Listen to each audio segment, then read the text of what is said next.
Hello, my name is Mark Gibson, and you're listening to the podcast version of the Teagasc Signpost Series, a weekly webinar that promotes and examines sustainability in Irish farming. Hello, good morning, and you're very welcome to this morning's Signpost webinar. We hope you're keeping safe and well wherever you're joining us from today. Today we're celebrating World Wetlands Day, which took place yesterday across the globe. Wetlands are critically important ecosystems that contribute to biodiversity, climate change, climate mitigation and adaptation. And however, globally, nearly 90% of the world's wetlands have been degraded since the 1700s. But this morning, I'm delighted to be joined by three members of the Irish Ramsar Wetland Committee. Dr. Keena is Countryside Management Specialist with Teagasc. Professor Paul Johnston is Adjunct Professor of Environmental Engineering at Trinity College, Dublin. And then Karin Dubsky is Head of Coastwatch, an environmental NGO in Ireland. Good morning, everybody. You're very welcome to today's Signpost webinar. Before we get into the presentation, so Paul, you're going to give the presentation in a few minutes, and Karin, we're going to have a chat about the work that you're doing with Coastwatch and also the importance of wetlands in Ireland. But maybe, Catherine, if you could tell us from a Teagasc perspective and what's happening in this area.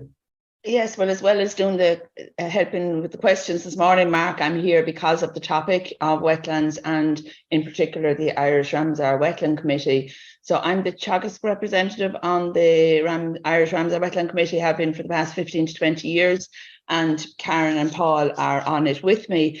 And I think maybe to explain rather than my words, Yvonne is just going to play a 2-minute video which explains wetlands, Ramsar wetlands, and the role of the Irish Ramsar Wetland Committee. Wetlands are a vital component of the water cycle, which is essential for life on Earth.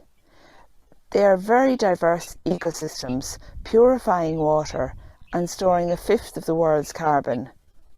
Half of the world's wetlands have been destroyed, so their wise use and protection is critical.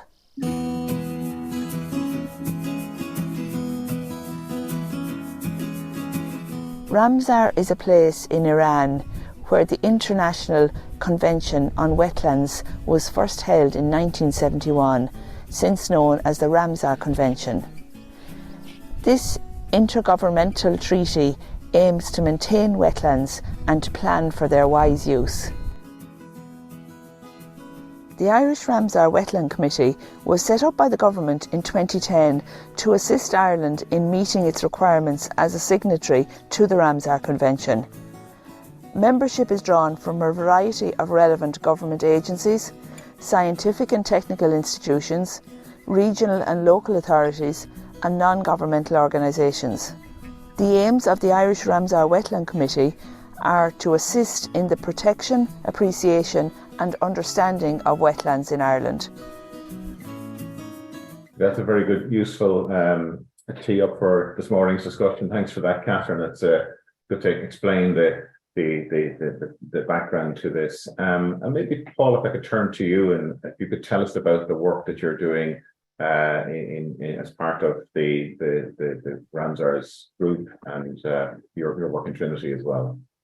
Good morning, everyone. Yes, I'm a retired now professor, but now adjunct, dealing with the hydrology of wetlands in particular from Environmental Engineering Department in Trinity College.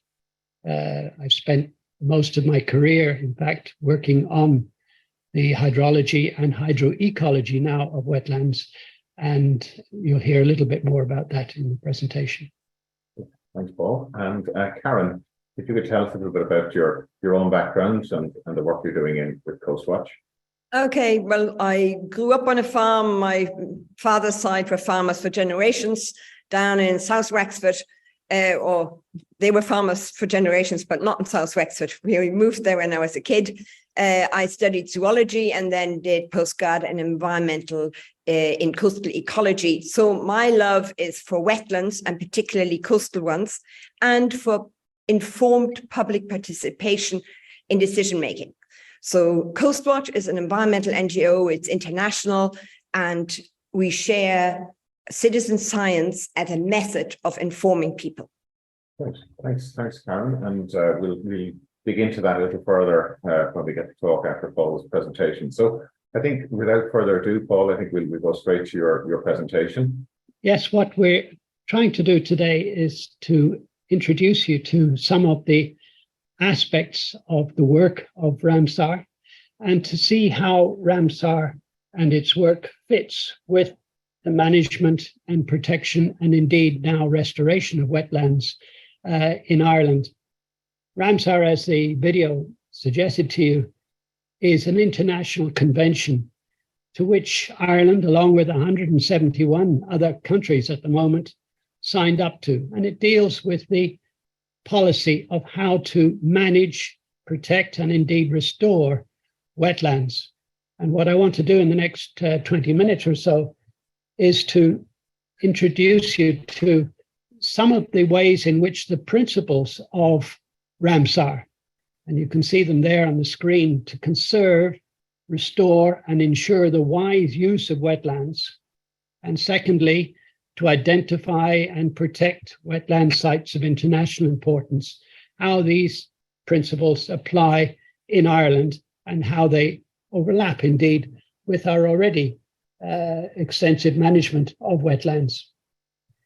The Ramsar sites, the wetland sites in Ireland, there are some 45 at the moment, are indeed overlap with the wetlands that are already protected under EU legislation.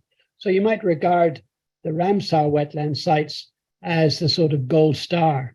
So what I want to do is to try and define exactly what we mean by a wetland. It's all very well talking about wetland protection and wetland restoration, but what exactly do we mean by a wetland? And here you can see on the screen the formal definition, which has been around under this international convention for nearly 50 years now. And I'm not going to read it, but essentially it means wet patches in the landscape and also including wet patches on the coast. So not forgetting the marine side of wetlands. And further, you can define wetlands, or you can outline what exactly we mean by wetlands as to 42 different types. And I've summarized these in the broad spectrum that wetlands actually cover. You've got the coastal and marine, including estuaries, which Karin Dubsky will talk to you about later. Inland, we have the lacustrine, that means lakes, the rivers, including their floodplains. They're all wetlands because they're effectively wet patches in the landscape. The palestrine, to use the academic definition, but that includes bogs and fens and ponds and all ranges of wet inland areas. Not forgetting that there is a classic area of wetlands made by humans, i.e. constructed wetlands, and those come under the Ramsar idea of management as well. Without rehearsing these armchair statistics, as already mentioned in the video, a large chunk of the planet Earth is in fact wetland. And Ireland has more than its fair share, you might say. It's estimated, and this is a guess, that 18% of the land area could be described as a wetland. But that, of course, may or may not include a lot of our wetlands that have been drained or otherwise destroyed.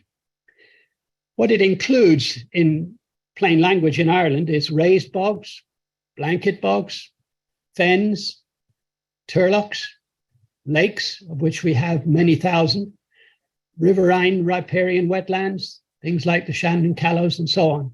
Plus, and not forgetting, the wide range of coastal and marine wetlands. Just a couple of pictures just to give you a flavor of what we're talking about here, under which Ramsar says we have to, or we have agreed to, wisely manage such wetlands. We have the well-known Shannon Callows, which are effectively the floodplains of the Shannon catchment. Turloughs, a unique wetland in the Irish landscape. The raised bogs of the Midlands, which we're well familiar with. And there you see one with the edge, the face bank, cut away and now abandoned, but causing a number of problems in terms of restoration and management. And of course, not forgetting, as I said, the marine, which is extensive through estuaries, through sand dunes, all around the coastline. What is often forgotten as being wetlands, particularly on a farming scale, is the riverine wetlands of small scale, such as the streams you see there on the left. And they are very rich in biodiversity and very worthwhile in terms of management and protection. Lakes, of which, of course, I said we have more than 12,000 current estimate. Raised bogs and all the flora and fauna that goes with raised bogs. And finally, fens. And the characteristic nature of a fen is that it's fed by groundwater rather than just direct rainfall. Just a little bit of description, or at least understanding of where wetlands actually come from and why we are so blessed in Ireland for having such a good range. If you look at a little cross-section, an imaginary cross-section of the landscape here, exaggerated in the vertical scale, you can see that effectively what makes a wetland is effectively the rainfall, the natural rainfall that has to run off through rivers, over the land, under the land, to the sea. And it is any area of the landscape that is able to retain or detain, even temporarily, the water that is ultimately running off towards rivers and the sea that becomes wet for a certain period, maybe a long time, maybe permanent. But it is the detention of that runoff that causes the land or the area of the land to be wet. It is the frequency and the duration of that wetting that really gives rise to the rich biodiversity, the rich vegetation, and the flora and fauna that goes with it. And what we find throughout all the different types of wetlands is that the predominant control on the nature of the wetland is the frequency and the duration of that flooding.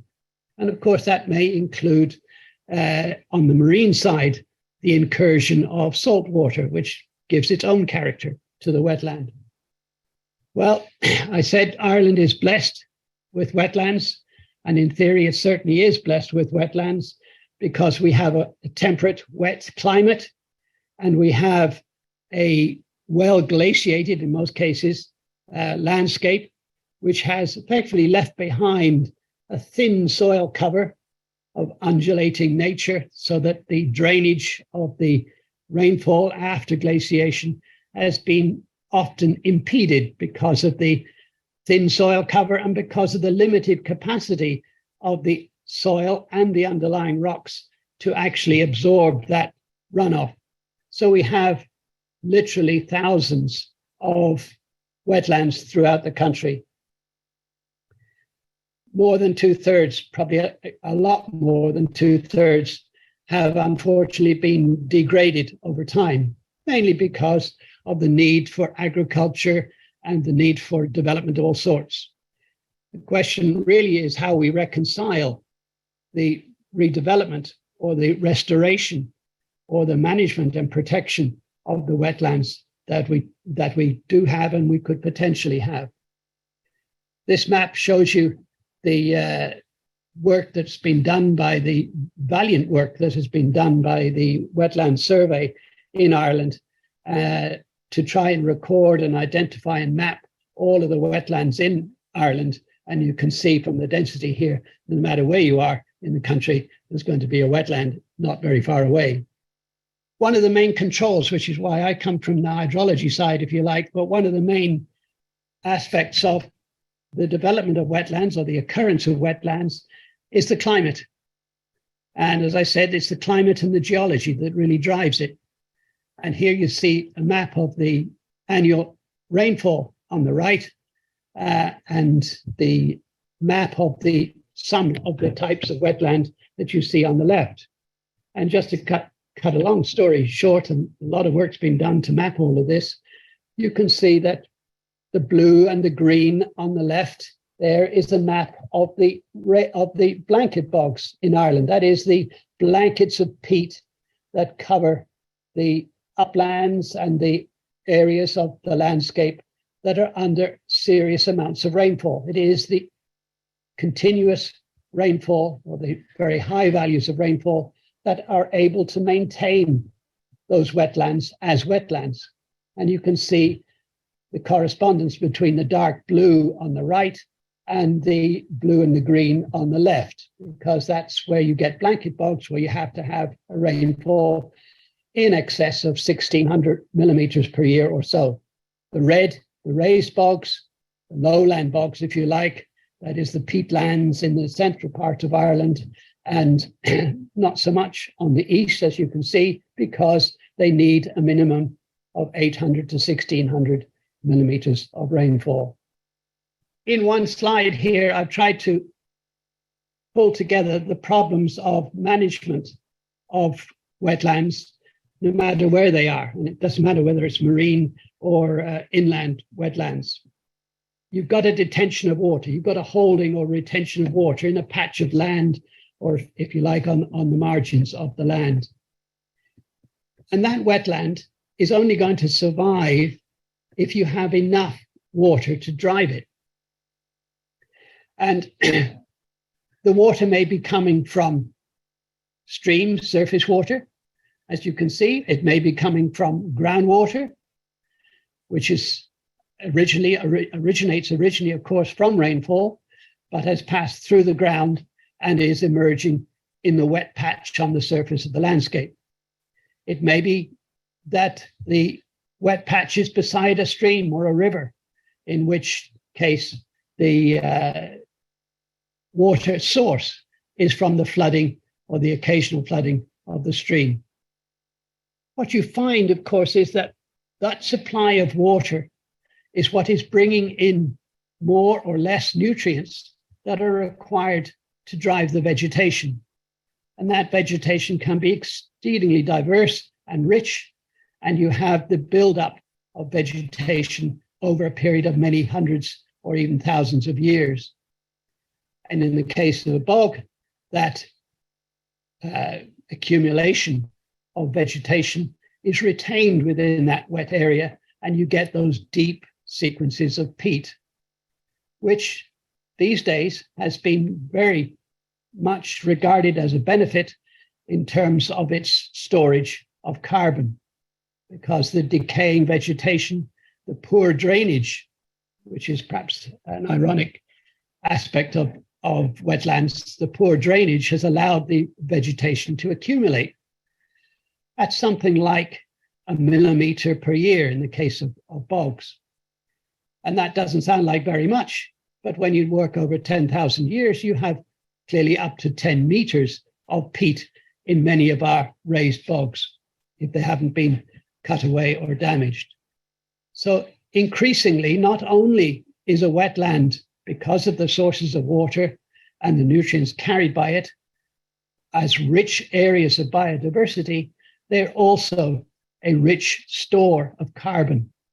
And that makes them extremely valuable in their role as moderation of climate. The result of that inundation and that retention of water, which comes and goes according to the season, according to rainfall, etc., is what gives rise to the diversity of vegetation. And just as a simple schematic, you can see here that there's often a gradation of vegetation at the edge and in the middle sometimes of a wetland, where the water that is supplying the wetland comes and goes and raises and lowers according to the climate and the geology that is partially draining it. This is the natural regime of a wetland, and the type and nature of the biodiversity and the vegetation and all the animals and invertebrates that go with it depend on that natural regime. not just the water level itself, but the regime, the coming and going of it. And that's what makes it so difficult to manage and to come up with what you mean by, quotes, wise use under Ramsar. Here's a similar picture of a sketch of a fen, which is different to a bog in the sense that its main supply of water is from groundwater. And groundwater, being particularly rich in nutrients, or richer than nutrients than natural rainfall, means that the nature of the vegetation on a fen is dramatically different depending on the quality of the water is being supplied. But equally, it makes it very difficult to manage and to protect and to control the nature of that vegetation, and indeed the nature of the protection that you try and apply.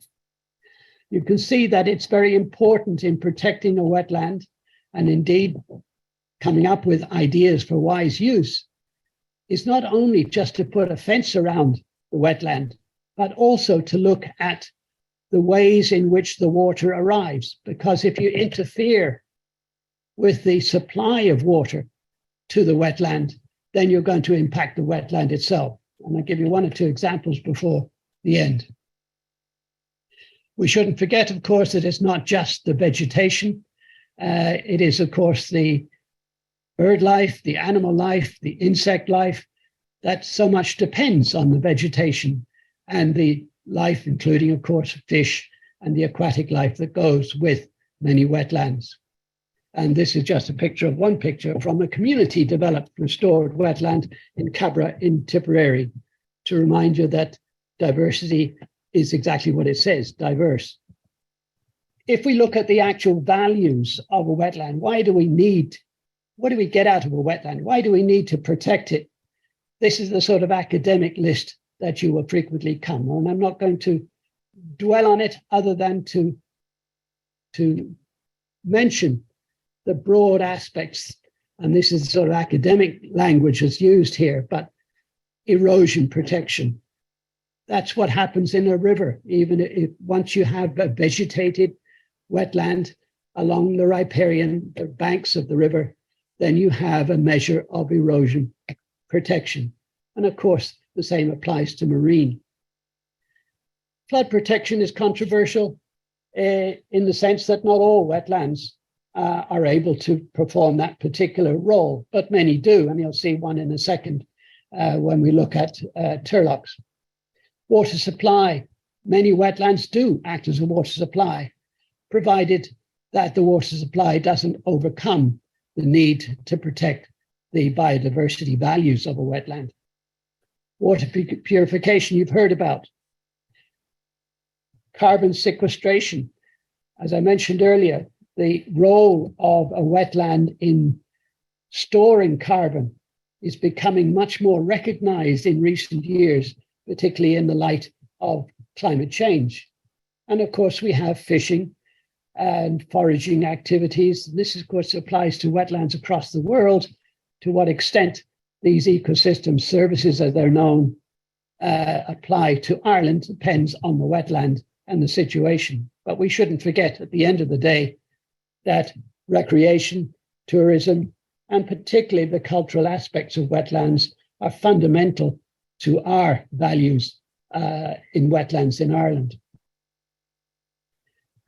Just a simple slide here to illustrate the difficulty in defining and in managing the role and the values of wetlands, particularly peatlands, in their role as carbon sinks or as carbon stores, if you like. You see on the right a simple flowchart, but all it does is illustrate two things. One is that the role of a wetland in carbon sequestration is not a simple one. The plants, the growing surface of a wetland needs carbon dioxide to grow, photosynthesis. But equally, on the decay side, the vegetation will release carbon dioxide. And in a peatland that is underwater, such as a bog, then you will find that there could be a lack of oxygen, which can allow the carbon in the vegetation to be released as methane. But overall, there's an exchange going on in the life of the wetland. But a good, well-managed wetland is one that will have a net exchange that results in an accumulation of carbon and therefore becomes a carbon store, as I mentioned earlier. The wise use, if you're going to use a wetland for other purposes, such as water supply or hosting other things like renewable energy, then you need to be able to control the water levels, which is particularly true for the management of carbon in the wetland. The water levels are key to making that exchange benefit the storage of carbon rather than release it. So the management includes the whole management of that exchange of carbon. And here's a prime example, Ramsar site here, Clara Bog, a raised bog in the Midlands. And you can see the damage, if you like. It's not intact. It's relatively intact by the broad spectrum of wetlands, but you can see the cutaways on both the right and left-hand sides of the bog there that have long since ceased, but nevertheless are still impacting on the integrity of the bog, and therefore its role as an intact bog, maintaining the water level at the surface. What you see at the bottom right is the old face bank of that bog, and not only is the water there coming from the bog itself, from the drainage of the peat, but it's also coming from groundwater underneath the bog. And that drainage together, because of the cutaway, is propagating subsidence and therefore a change in the ecology and a change in the water level system right across into the center of the bog. So that the wise use in terms of using that bog as not only to support biodiversity, but also as a climate mitigation or a climate moderation function needs very careful engineering in order to restore its function and to prevent that drainage from making the situation worse. Planting forestry, as you can see in the left-hand side of that, is not always a good idea either, because the trees on the cutaway there are actually interacting with the carbon cycle in not a good way in terms of the role of the bog itself. In other words, they will intercept a lot of the water that would have otherwise gone to sustain the wetland. So what we're trying to do in restoration and indeed, quote, wise use of wetlands is to restore the hydroecology. And what you see here is the hydroecology of an intact bog on the top pictures there, with the type of sphagnum mosses, the insect-eating plants, the sundews, and so on, that you'll find on rain-fed raised bogs.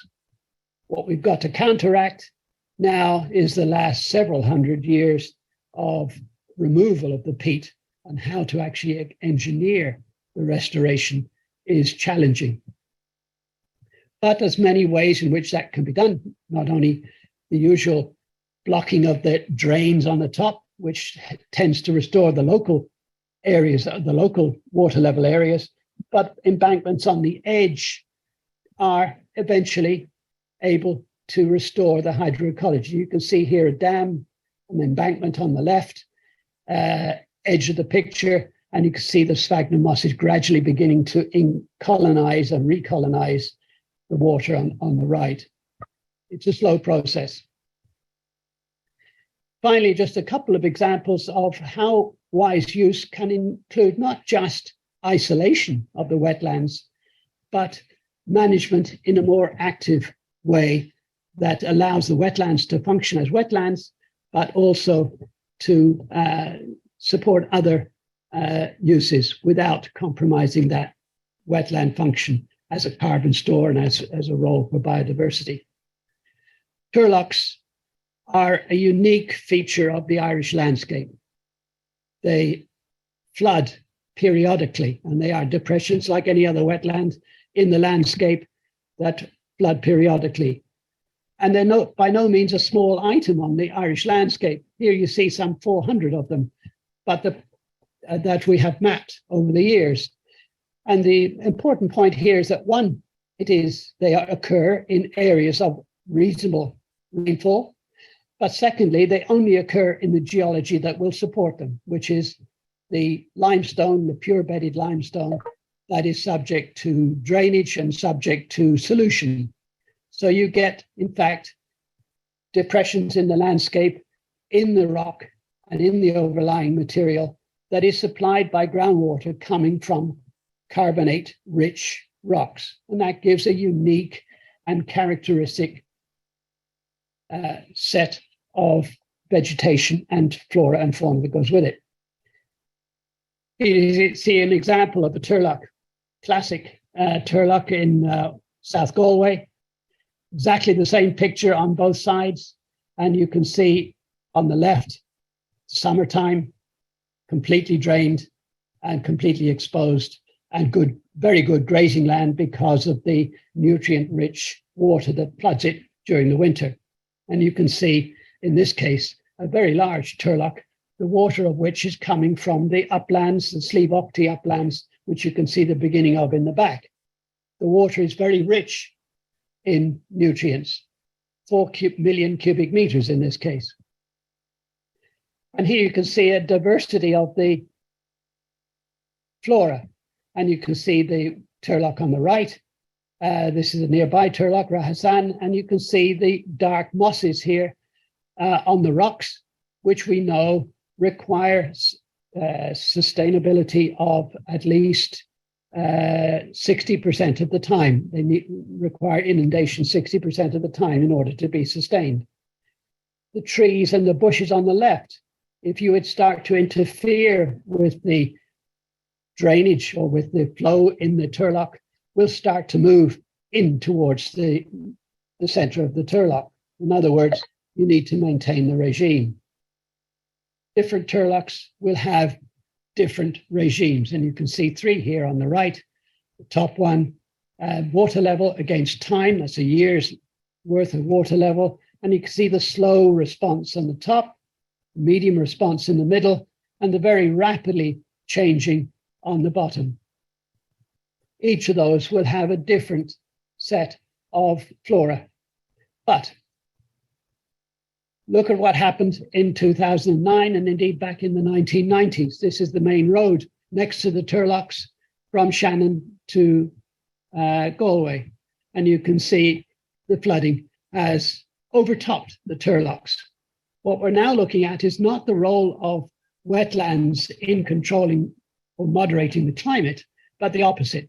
The climate change that is already happening with increasing rainfall in the west of Ireland is causing the climate change to affect the wetland. Clearly here, there is room for control of the wetland, or wise use of the wetland, to allow the top of that flooding to be removed. That overtopping of the flooding is clearly not impacting on the hydroecology of the natural turlough, but you have to be very careful in constructing engineering solutions to remove it. And finally, we cannot do any talk of Ramsar sites and the management of them without mentioning Pollistown Fen in Kildare.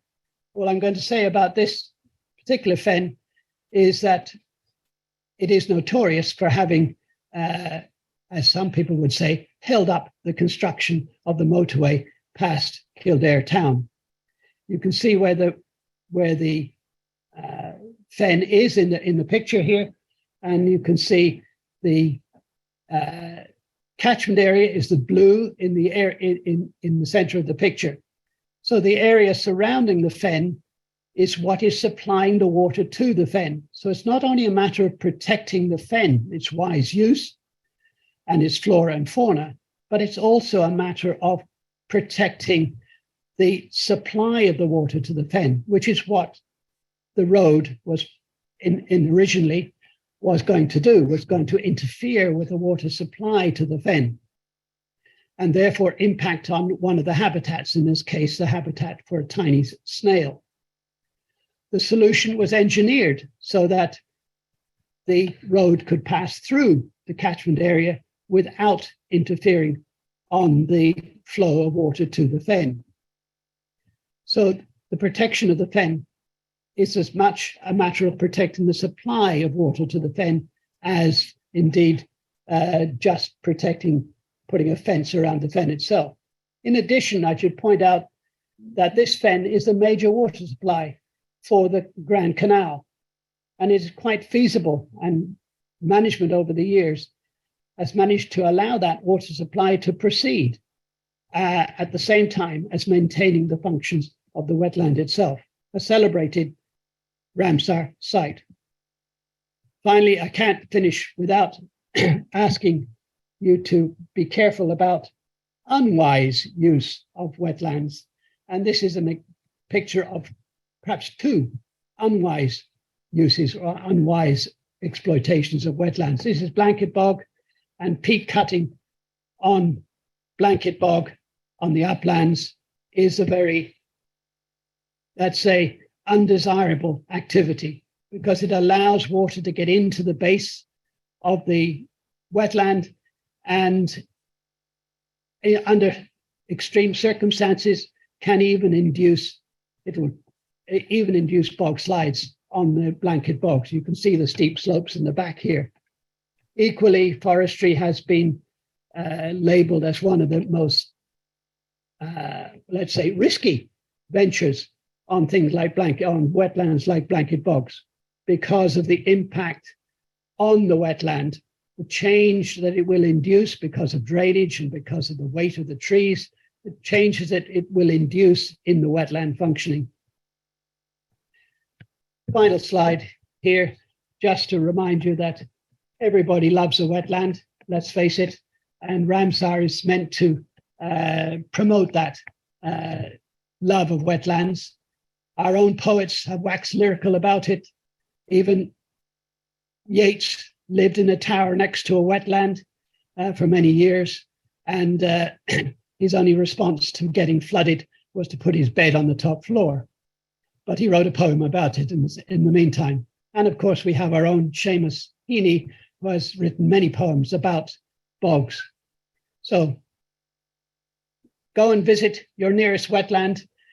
Come in and celebrate World Wetlands Day, which is what is meant to remind people of the need and the value, need to protect wetlands and to remind you of their great value.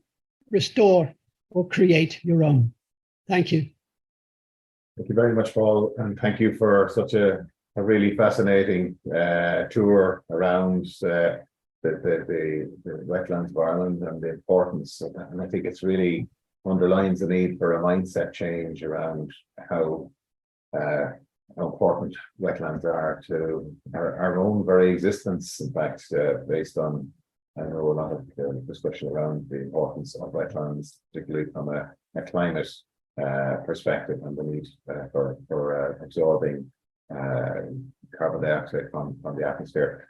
In the interest of time, I'm going to invite Karin to join us now, and we're going to have a little bit just a quick chat about the work that's happening in the coastal areas. Because Karin, you've been working in this area for a long time now, and I know that this year is the theme for World Wetlands Day. This year is around the whole concept of restoration. Maybe you could tell us a little bit about that and why it's so important that we look at restoring our wetlands. Thank you very much, Mark. I think Paul has elegantly laid out why to restore, because we've lost so much, and why it's important. It has never been more important because climate change needs natural solutions to help us cope with climate change. And I think a lot of people don't realize how easy it is to do small little bits of work. Restoring wetlands is like, it's almost like an iron jumper. We've unraveled most of it. Now let's just knit it back together again. The Irish landscape in most areas is tiny little wetlands beside each other. And so it's so important, like wetlands are an integral part of the landscape. They're connected by so many different aspects of the landscape. So I imagine it's not just one farmer that's can have an effect, or indeed farmers. It's a broader society that needs to participate in this whole restoration effort.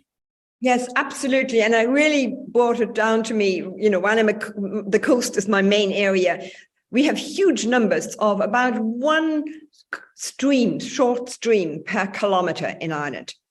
And one of those streams, the Ballymoney stream, we had a recent pilot EIP project, and it really brought it home to me how you can do something quite quickly. So what the farmer at the top of that stream, 5 kilometre long stream, Joe Roach, I hope he doesn't mind me mentioning him, is a dairy farmer, and he added a wetland at the top with expert advice. He restored a wetland as a stream came down. This is a stream which rises on his land.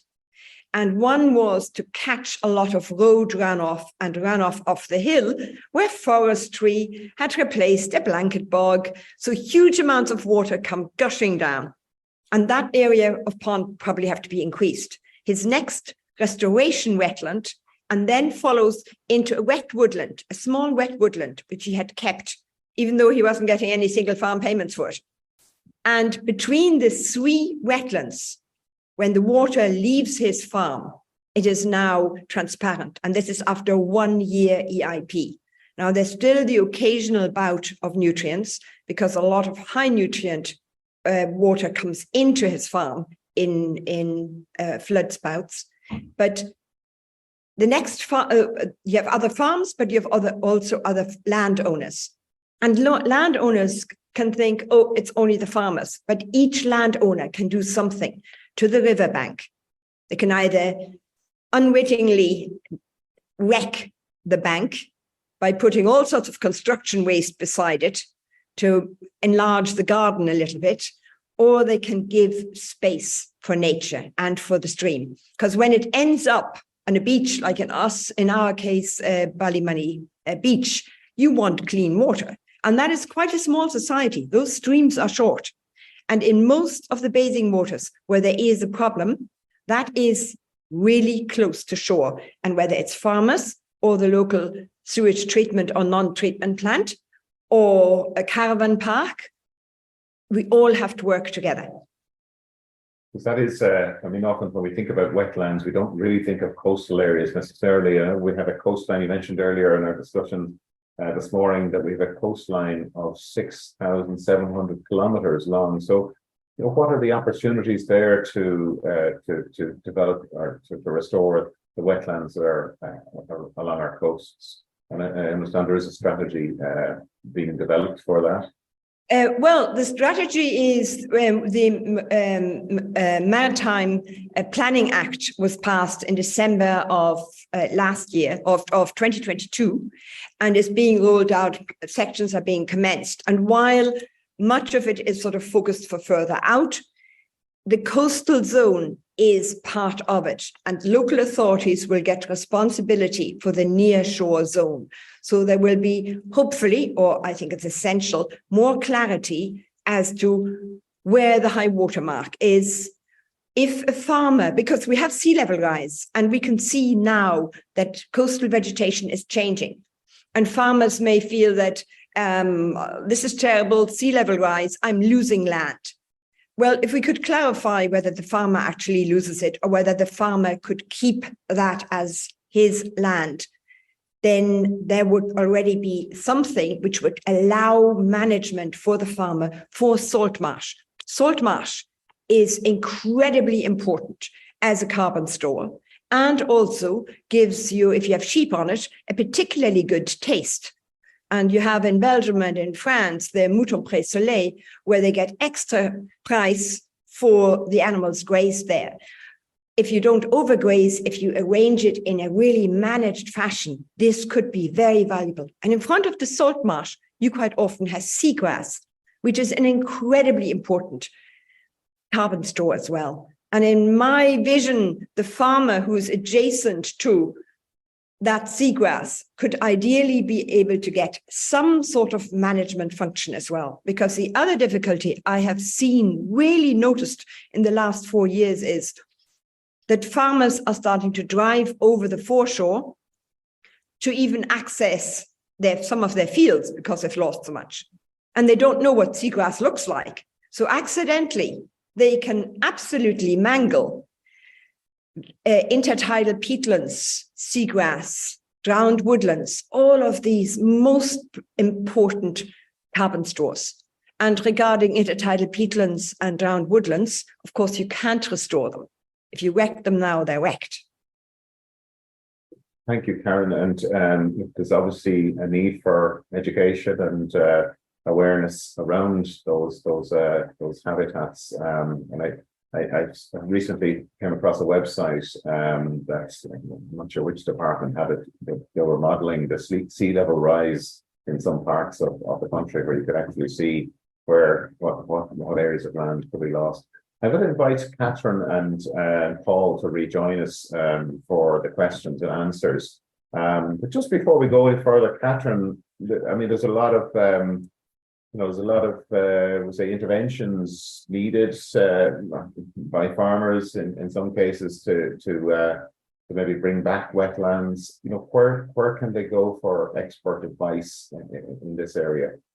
Well, I suppose even in the most recent acre scheme, we have some very good measures there on riparian margins, riparian zones. So it is mainstream, which is fantastic, you know, now. I suppose the Paul just gave the example of explained so clearly the hydrology. So it's not straightforward. It's easy, maybe plant a hedge. I'm always more scared when I'm advising a farmer to plant to create a pond, because, you know, hydrology is a different science, isn't it? And we have a few questions there on how people can improve and maintain their own wetlands. So we'll come to those maybe. But well, I think we should probably get straight into the questions. The time is ticking on, and we have a huge interest. We have over 400 participants this morning from across Europe. It's quite extraordinary the spread of the audience from this morning. So we can't if we could pull through some of those questions. Yeah, so just a couple of comments first. We're very positive about the presentation. A nice comment about Quilcha now embarking on 5 pilot bog rewetting projects, greatly welcomed. And then back to the questions, and if you can keep your answers brief, because some of them you've already touched on, or maybe since the question was asked. Karin talked about constructed wetlands, but perhaps Paul could have a further comment on your view for using constructed wetlands for runoff. Yes, they have a very useful role to play in controlling runoff. We built and analysed a constructed wetland for the control for the management of runoff from the M7 motorway some years back. And the key thing is that you have to design them appropriately. While they can be used very effectively to control the pollutant load coming, say, from a road or from wherever it's coming from, be very careful that you then don't discharge that pollution, if you like, or that contamination into the groundwater if you don't line your wetland properly, or indeed if you don't manage it and you have to harvest the wetland occasionally to allow it to go into the local stream. So in other words, design them, and if you design them properly, they have a valuable role. Any couple of quick comments on what farmers individually, a couple of principles on existing ponds or wetlands, how they can manage them. And one question here is, I have a pond in the corner of the field, never touched it, but it's becoming overgrown. Should we cut back bushes to control overgrowth? So Karin, maybe it's a couple of comments on simple things that farmers can do. Yeah, first of all, I think just as an example, our family decided to get rid of the lawn, and every family member had to make a pond. And let's see whose pond is the most successful. That competition was amazing because we got frogs and various vegetation in each. Our daughter gave her little child swimming pool, paddling pool, put an old carpet in it, and had a resident frog in no time once she added reeds. So you can start tiny. And the concert out of those 5 ponds was quite good. So you can be tiny and you can do it without any grant. If you're going bigger, and if you have, as a farmer, what in our case, I asked the farmer, what was it like when you were a child? Did you catch a stickleback somewhere? Where were the eels? And that's where you would go for restoration, because that's where the system would like to be wet. In terms of, I totally agree with Paul that if you are doing a constructed wetland to take off a pollution load, what we already have is one of the ponds totally full of silt. Well, what's in that silt? If it comes from a tree plantation above you, I'd be very iffy about it. And we need more guidance on constructed wetland, in particular maintenance. And regarding the overgrowing, as a rule of thumb, try and read up on a few animals. Like if you were a newt, what would you like to have? You'd like to have a bit of sun and some rocks and something else to hibernate on. Just Google is there, read up on a few plants or contact me as well. And then once you know what different animals need, you'll start managing very quietly, only little bits, and not to disturb anyone who has been sleeping and is just waking up now. Paul, question, what would you have some examples of how we could do a landscape management approach that allows for both food production and ecological conservation when it comes to wetlands? Land management is a very difficult thing to achieve in the broadest sense, because 90% of our wetlands are actually privately owned. Therefore, planning certainly comes and plays a role. The incentive schemes that are being developed under agriculture certainly play a very big role. So it has to be a collective approach in one way or another. But there's nothing wrong with regenerative farming, as they call it, or nature building farming, provided it's integrated with the landscape as it is. And maybe can I just add to that as well? Farmers need to have some predictability so that if they restore a wetland area, not just where it's actually, like Paul has said, it doesn't have to be wet all the time. And very often what you need is these transitional zones. Will they be penalized for it? Or could we introduce a scheme where if you have particularly good biodiversity and good carbon storage, you actually get bonuses? And that would be ideal, because they would be all working together. I also thought in our EIP project, what was really good, we reintroduced metals. So one would learn from the other. And we grew our stuff locally to avoid introducing anything funny we didn't know about. Mark, and Mark, I'll let you just look through. I'm going to answer myself, because it's a question of are we doing anything with Northern Ireland? So our own Irish Ramsar Wetland Committee are engaging with the Northern Irish, and our next event is going to be a joint one. So at that level, we're at least thinking of the island. Mark, have you spotted any ones? There's so many coming in and time is running out. We've had a number joining from the north as well, which is great to see. You talk about the incentives there for landowners to adopt wetlands or restore wetlands. Do you think there's enough being done there? There are further opportunities to incentivize that? Karin, perhaps? Yeah, massive opportunity. There really is, and I've seen it in other countries. Once you give clarity, you give the information, you give the knowledge. Like in our EIP also, we had wildlife cameras.